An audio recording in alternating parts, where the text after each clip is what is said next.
سمجھتا ہوں کہ بچے جو ہے یہ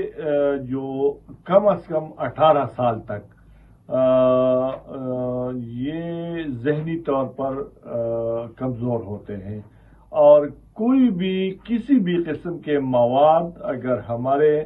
مین اسٹریم میڈیا پر یا سوشل میڈیا پر اگر وائرل ہوتے ہیں، نشر ہوتے ہیں، تو اس کا ڈیفینیٹلی ان بچوں پر اثر ہوتا ہے۔ اگر پازیٹیو چیزیں ہم دکھاتے ہیں تو پازیٹیو اثرات یعنی مثبت اثرات ہوتے ہیں، اور اگر ہم اگر ہم ایسی میٹیریل جو مطلب ہمارے معاشرے پہ منفی اثرات ڈالتے ہیں تو وہ اثرات منفی ریئیکٹ کرتے ہیں معاشرے میں۔ اور اس کا میں آپ کو مثال یہ دیتا ہوں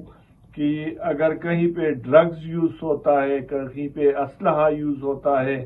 اور وہ گالی گلوچ اور اس طرح کی چیزیں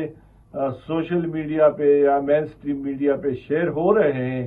تو ڈیفینیٹلی وہ اثر لیتے ہیں، اور پھر وہی بچے جو ہیں اکارڈنگلی وہی اپنے ارد گرد کے ماحول میں کرتے بھی ہیں۔